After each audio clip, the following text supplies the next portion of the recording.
In this video, we're learning how to find the x and y-intercepts of linear equations. And before we jump in, let's just make sure we conceptually understand what x and y-intercepts are. So I'm going to sketch a quick graph.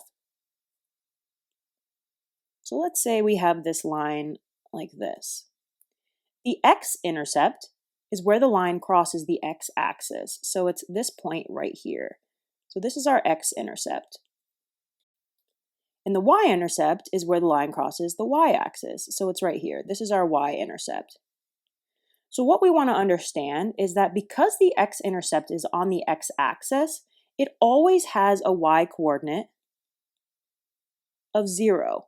It doesn't matter where it is on the x-axis. It's not up or down at all, so it always has a y-coordinate of 0.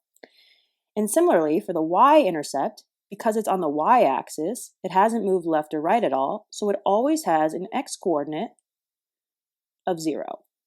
And that's where our rules are going to come in. So if you look at the top of our screen, it says to find the x-intercept, we're going to plug in 0 for y and solve for x.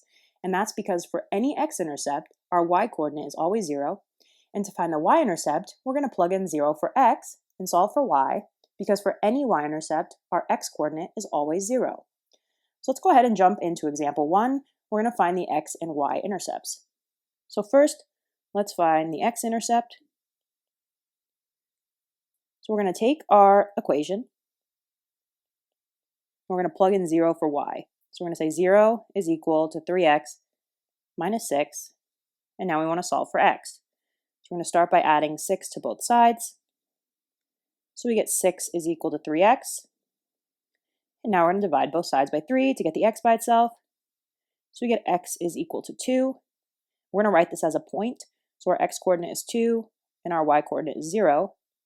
So our x-intercept is the point 2, 0.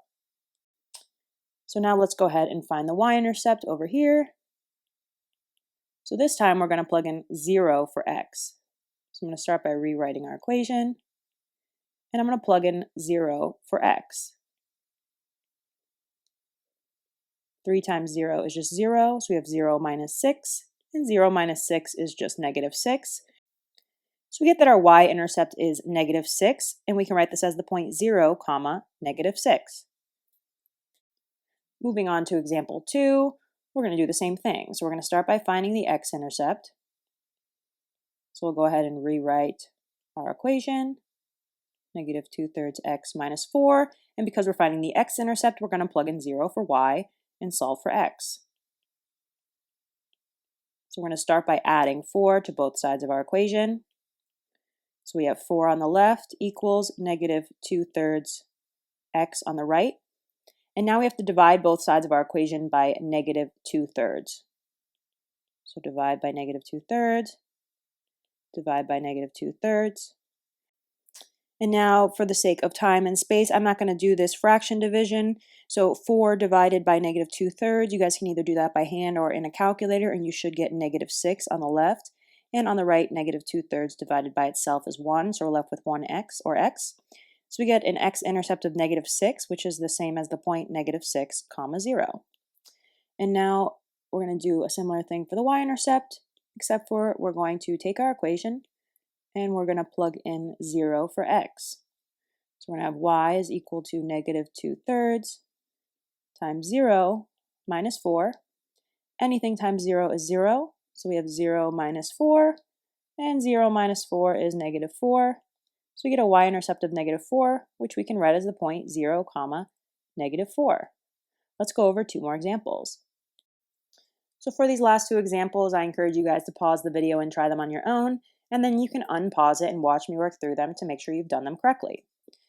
So example 3 is 5x minus 2y equals 20. So it's not written in the same form as numbers 1 and 2, but we're still going to do the same thing. So to find the x-intercept, we'll start by rewriting our equation.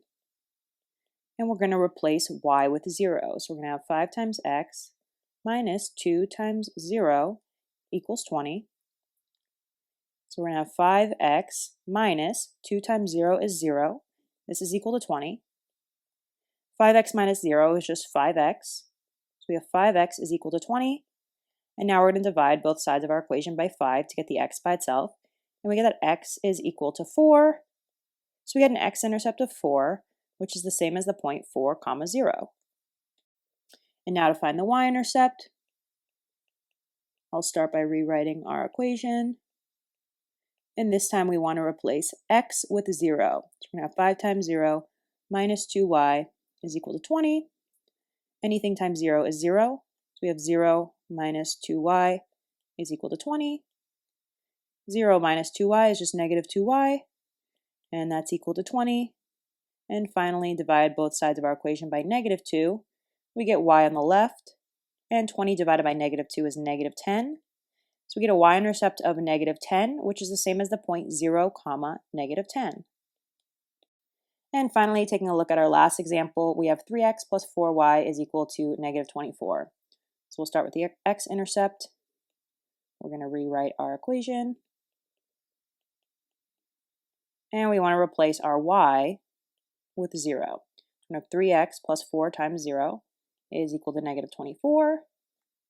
And we're going to simplify, so 4 times 0 is just 0. So we have 3x plus 0 equals negative 24. 3x plus 0 is just 3x. So 3x equals negative 24. And now to get the x by itself, we're going to divide both sides by 3 to get that x is equal to negative 8. And we can write this as the point negative 8, 0. And now to find the y-intercept, we're going to rewrite our equation. And we want to replace x with 0. We have 3 times 0 plus 4y is equal to negative 24. Anything times 0 is 0. So we have 0 plus 4y is equal to negative 24. And 0 plus 4y is just 4y. So we have 4y is equal to negative 24. We're going to divide both sides of our equation by 4 to get a y-intercept of negative 6. And we can write this as the point 0, negative 6. So hopefully this video helped you guys understand how to find the x and y intercepts of linear equations. You just want to plug in 0 for y when you're finding the x-intercept and plug in 0 for x when you're finding the y-intercept.